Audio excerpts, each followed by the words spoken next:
Welcome back, everybody, to another episode of the Pursuit of Purpose, What Are We Doing Live podcast.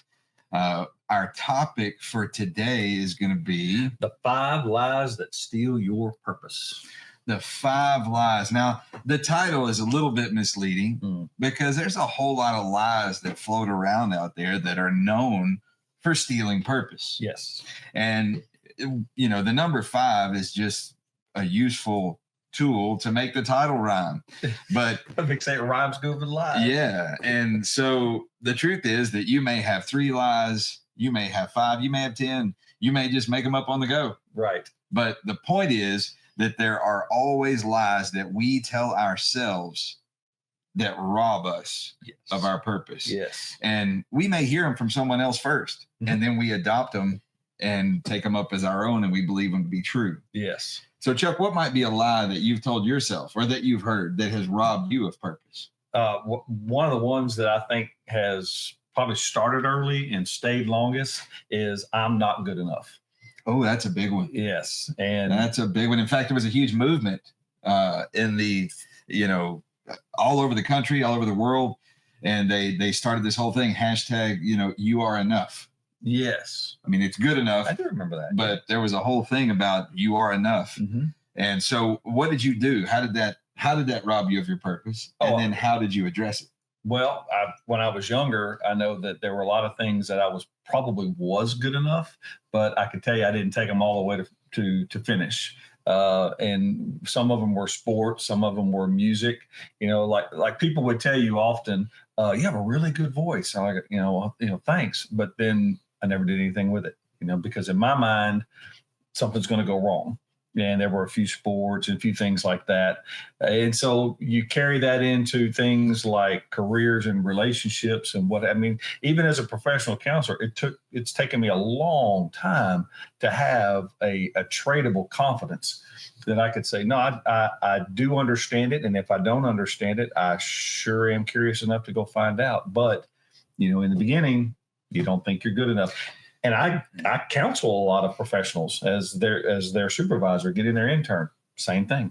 It's amazing. We talk about that. In fact, this morning, one of my morning traditions is I get my wife those snooty faluti teas, that are so popular nowadays. They have all these different brands, little tea shops on every corner and everywhere you go in every little small town. Well, my wife loves them. So one of our morning traditions is that I get her or make her one of those little teas, and get it for her and everything. Well, while we were there at the tea shop, there was a lady standing in line, and the other lady said, "Well, how are you doing?" And she said, "Well, I need life coaching, and I need therapy or something to that effect." And I looked at her and I thought to myself, and I even said it out loud, but I was rhetorically speaking. I said, "Well, what if the counselor or coach needs therapy? Oh, what if the coach needs coaching?" Yeah. And then she actually, I guess I did say it out loud because she heard it. And she said back, she said, "Well, I think every therapist needs a therapist." Yes. And that doesn't make them unqualified. No. It just, everybody needs somebody to talk to. Absolutely. One of the most common things I often tell colleagues, especially younger colleagues who disqualify themselves, I don't know, how can I help somebody? Look at them. My life's a mess and all this. And I said, I've never met a counselor that didn't walk with a limp. They all have problems. But the fact that they were curious enough and motivated to do something about it, there's your qualification right there. Right. And it's a fascinating thing. I got a comment on one of my YouTube shorts. We put out all these shorts trying to inspire people, try to motivate them, try to help them transform into their purpose and find their way and believe in themselves. And I got this comment on there that said that too many people are trying to coach other people when they're unqualified or when they don't themselves possess the qualifications to coach.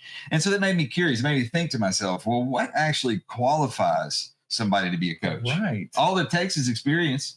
If you have experience, or even if you just believe genuinely, and you're not being judgmental or critical of the other person, but if you believe you can help even with your imagination, what disqualifies you from helping them? Right. And what is a coach if not a helper? Right. And I guess that comes along with the assumption that they have to already have the answer. That's not true. As a therapist, it took me a while to figure out I don't have to have the answer. I have to have the questions to draw out the answer. Yes. Therefore, I'm already, if I could master the art of the question, I'm already qualified. It's a fascinating thing. We do a lot of training and things like that with employer groups and things like that. And, when you go in and you do leadership training with leaders who are already in the job position of a leadership role, when you go in to talk to them, a lot of times they feel insulted. They feel like that who are you to come in here and tell me how to be the leader that I am? Well, that's not what we're there for. No, we're not there to be better than you. We're not there saying that we're more qualified to be a leader or anything like that. Right. We're just there to help. That's it. We're there just like you. That's it. And who knows for what we might be just learning on the spot, and sure. No, I mean, it doesn't take, that's one of the things that I put in my 5 lies. Okay. Is that, you're not qualified. That's one of the biggest lies. It kind of fits into yours. You are enough or good enough lie. And I'm going to tell you guys, I see a lot of you joining us on TikTok, YouTube, and other social media. Thank you for being here with us. We would love to see or hear comments from you. Any of you who might have anything to add to this, let us know what your lies are, what you've adopted in your life as the reason that you stopped. What has stifled you in your pursuit of your own purpose? If there's one that maybe it's unique, but maybe it's not, it's very likely that if you would tell us, what you've held back from, it might let you feel like you're not alone, to know that the rest of us probably have said that same lie or believe that same lie for ourselves. More than likely. Yes. And if you've done some overcoming, if you said, I used to believe this and I did that for far too long, and then now I started transforming, tell us your transformation story. We'd love that. Yes. And because I guarantee you somebody will benefit from that. It's an amazing one. This one, I hear it a lot. And it's one that holds people back, and it seems to be an easy one for people to fall into a comfort zone with. And it says, I'm not ready. Ooh. I'm not ready. Well, what does that mean? How can one get ready? How can anybody be ready for anything? Right. There's no clean answer to that, because you're never going to be perfectly ready. You're ready when you decide it's important to you. That's when you're ready. Then you move forward into it. And then I think you'll be pleasantly surprised and amazed what happens next. All the learning, all the growing, all the connecting. Well, I'm going to estimate that it's likely the only time you'll ever be ready is when you've done it. There you go. When it's over. When it's over. Because I don't think that anybody can truly be ready for anything that they haven't done yet. That's true. And every part of life, every moment that you enter into is a moment you've never lived in before. Yeah. So how on earth can you prepare for each moment to come? Right. You can do your best, to prepare or whatever to plan. But the truth is that you're never qualified. You're never going to be ready. You're never going to be completely prepared. You've just got to go. You've just got to do. You've just got to become. That's right. Because those words like completion or it's like an absolute word similar to perfection. Well, if you're waiting for that, that's not going to happen. No. But when you're on the other end of it, you're going to be much more complete than you were when you started. I would say that's closer to ready. Yes. Yes. Yeah. So I threw out the you're not ready. You threw out the not enough or not good enough. What's another one that you've heard or dealt with? So here's one that I've heard often. Things like that don't happen to people like me. Oh, like the luck thing. Like I'm not lucky that way. Right. Well, I don't catch any breaks. I don't catch breaks. You're visiting with someone who's got some certain talent. Maybe they are good writers. Maybe they have a story to tell. Maybe they're good in music. And you're like, what if we were to put you in front of an audience? And who knows? Maybe it could go somewhere. Oh no, things like that don't happen to people like me. I'm like, really? Right. So where do you think those people came from? The ones that we now celebrate their gifts and their talents. Right. They at some point they just decided they were ready. It does happen to people like me. It does happen to people like me. And you got to think about it. Like if you've ever heard that or said that to yourself, it doesn't happen to people like me. Ask yourself why. Why are you not the why doesn't it happen to you, but why are you saying that? Yes. What foundation do you have to build that thought on? And there's always an undercurrent of things that aren't being said. And I think maybe what's being said is, I'm not sure I want something like that to happen to someone like me. Maybe they're afraid Absolutely. of the responsibility that comes with the achievement or that comes with the progress or whatever it might be. That's right. That makes a lot of sense. Being afraid of success. So that lie comes from fear, like most lies. Yes. So the other one, another one that I've heard is, well, I'm not experienced enough to do that or have that or be that. Well, that's an amazing lie. It's a powerful lie because it can never be defeated unless it's denied. Yes. The truth is that you'll never be experienced until you've done it. That's right. So that's the way anyone is. Because that's what experience is. Right. And I always find that funny. You know, we do some employment placement and career fitment and things like that in our profession. And one of the things that employers often ask for, they want people to be experienced in the position that they're trying to fill. And we often recommend people who are completely inexperienced in that particular position because they are the proper fit. Your experience doesn't always qualify or disqualify you from your heading. Right. It's who you are and what you can be is what qualifies you to become it. That's right. It's the potential. Yes. Yes. And that's so much more of a fundamental importance than your experience. Yes. Yeah. If you think about it, that's true. A lot of the folks that we talk to for a lot of positions has to do with not what they've already done. It's what they can do. Right. And so you're hiring for someone for that and the word potential. Because if I'm hiring them for what they've already done, well, then they're probably somebody somewhere else already doing it. You know, do you want somebody here? If you want somebody here, let's hire them for what they can do for you. So what's another one that you might have told yourself or been told? Let's see. I think we talked about maybe, not smart enough. I don't have the know-how.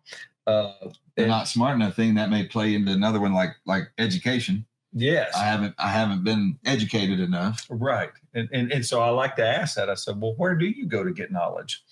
And they start thinking of first thing they typically go to is some kind of institution. Like if they got to go to a school, I said, do you? I said, because, there's probably been 1 million books written just in North America alone, as much less around the world. I bet you we can find information for you to start absorbing. Let's start there and then see what happens. And then who knows, maybe you may have to do some external training just for some certifications, but you don't even know if you're interested in it yet. And so, yes, you're smart enough.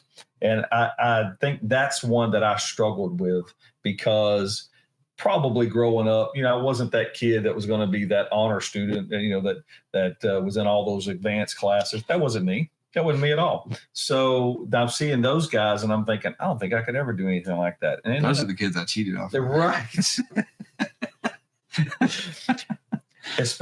Okay, little truth to life here.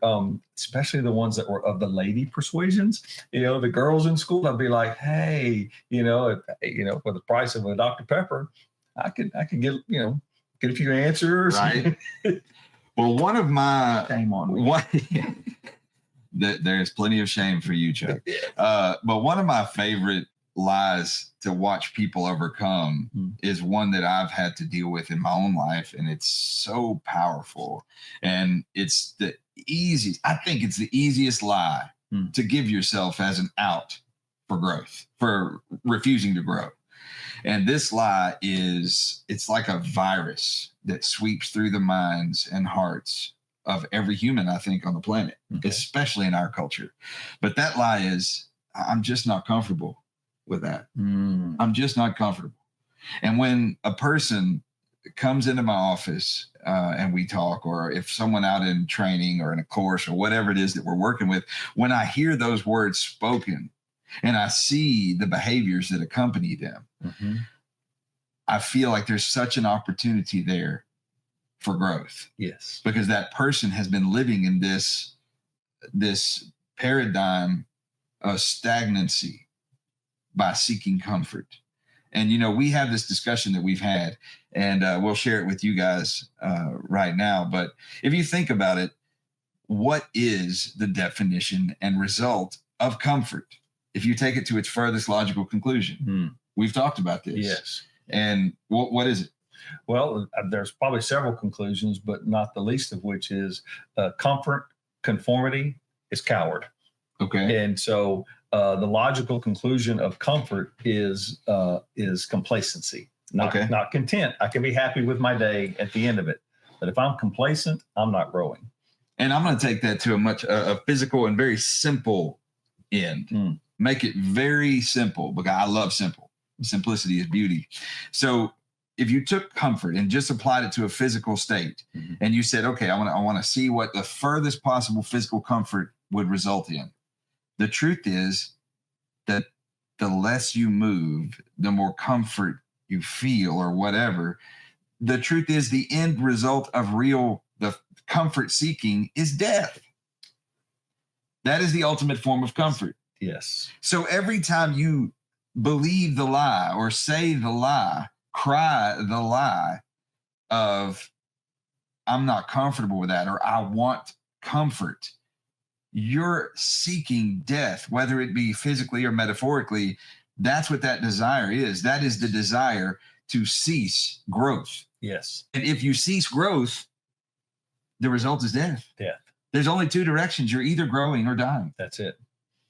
So if I could challenge our audience, any of you out there listening, watching, or whatever it may be, when those words come out of your mouth and that thought enters your mind, start today, start right now, and do everything you can to combat that and change that and do away with it.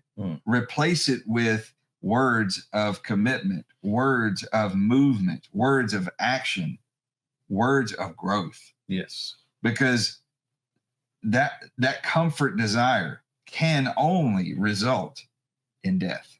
There's no positive end to it. Right. Can you illustrate any? No, I think that's a perfect explanation. First, let me say that, and because think about it, friends. Yes, if you have, say, worked hard all day, maybe around your place or whatever, and it's at the end of the day, and you are now showered up, and you're sitting on your couch, and you're enjoying comfort. Okay, it's a nice reward. Nothing wrong with that. But let's just say you stayed there for a prolonged period of time. However long prolonged is. Too long. How long is too long? A moment too long. One too many. You are now in a rate of decline. Now, see, the difference is what I hear you saying is not about comfort. What I hear you talking about is the end of the day recreation. Absolutely. I love because reward. Yes, I'm that a big is fan of reward. That is different. Recreation or recreation is the time that you take to allow your body and your mind to heal. Yes. To recreate itself. Right. To rejuvenate itself and re-energize. That is not about comfort. Right. Somebody may ask, "Are you comfortable?" Yes, I'm comfortable. But if I'm in a state, I like how you added that. But if I'm in a state of regeneration, yes, okay, then I'm not in a state of complacency. I'm actually in that it's my natural recovery, which is good. And truthfully, you're not in a place of comfort. If you really looked at it, okay, you're in a place of growth. Okay. It's part of the growth process. Yes. Oh, yes. So absolutely. That's what I am after here is changing that paradigm, changing that mindset of constantly be seeking the potential of growth. Right. No matter what. And I guess the confusion there is that oftentimes those same behaviors can mimic each other. It just depends on what came first. So so these people who just, sloth around on the couch for far too long, well, then what, and then all of a sudden their body hurts. There's no growth. They're dying. Their attitudes are poor. And it's like, I want to ask, well, what did you think was going to happen? Exactly. If you're not going to press yourself to grow, if you're just seeking comfort, which is sad. So that's a hopefully those of you out there watching and listening will get this as a growth takeaway from today's episode. Every time the thoughts of the desire for comfort, every time the words of the desire for comfort come out of you, do away with them. Yes. Honor yourself enough, value yourself enough to commit to yourself to get rid of those behaviors and thoughts. You're worth it. I promise you are. And what's inside of you doesn't desire comfort. Yeah. It doesn't. It desires growth. Yes. It desires creation. Which is going to have its own level of discomfort. So if you have that that acceptable level of discomfort associated with growth, now you know you're getting it. That's right. Now you know good things are happening. Yes. So another lie that I've heard and that I've said to myself is, well, I haven't planned enough yet. Mm. I haven't done enough planning. I'm not prepared. I mean, it's kind of the same thing, but yes, we need to plan some more.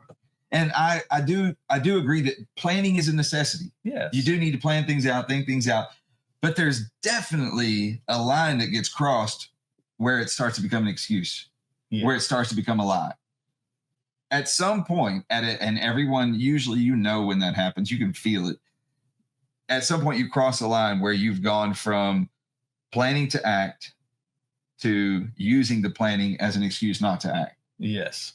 So, and that's where the plan becomes a lie, right? Where you use the planning, their lack of planning, as an excuse to avoid the action that would then create the responsibility of growth. I bet you there's a lot of people in our audience who have been on committees or teams, maybe in your workplace, and you're ready for action. You're That's ready right. to go. But there's somebody who's maybe presiding over that particular organization that wants all of these details. You just did an outstanding drop on someone who is an over-controlling person. And I saw it this morning. And if you haven't seen it, you should look at it. And it makes so much sense. That person is actually stifling growth. They want to over-plan and over-prepare and basically get overlord. And there's no room for growth in their people and what they're looking for is they want to not only create the plan, they want to micromanage that plan. And I thought that was an excellent short. You guys should check that out because either you've been that way or you've been with people who've been that way. Well, thank you for that. I appreciate the shameless plug. And guys, what if you don't know it? For those of you out here in our audience, we release a lot of little YouTube shorts and different things, little reels. And the purpose of those reels is not to put us above anyone or to preach at anyone. We're speaking from our life experience in the moment. Yeah. If you'll notice, we have gotten in the habit of, in the practice of releasing quite a few little inspirational and motivational, transformational shorts every day of every week. And those are illustrative of our experiences at the time. Right. Everything that we produce on there is coming from a place of vulnerability and real world experience in the moment. Right. Right. There's a contributory to every one of those, like that, because as we're writing those and as we're preparing those, it's because we've been through something. It's on our heart. It's on our mind. And hopefully it relates to something you guys may be going through as well. So if you guys are a part of our regular subscribing audience or following audience on our various social medias and other outlets, we would love to hear from you. We would love to hear what you're going through. We would love to know if there's anything that you would like us to talk about with you or for you. Sometimes it's hard to work things out on your own. That's kind of how those short videos started, because it is hard to address some of those topics. Lately, we've been talking a lot about leadership. We've been talking about a lot about different types of transformation and progress mentally. But there's a lot of aspects to our human existence and interacting with each other and social things. So we'd love to hear from you. And if we can help you in any way, that's why we're here. That is our purpose. That's what we live for. And who knows, maybe you'll help us. You might have something that is the exact key to the epiphany that we need to help other people, right, and help ourselves. And we would love to make you a part of that. And so thank you guys for being a part of our audience. Thank you for allowing us to become a part of the pursuit of your purpose. And thank you for joining us today for this episode of the What Are We Doing series here live at Pursuit of Purpose, where we've been talking about those lies that steal our purpose.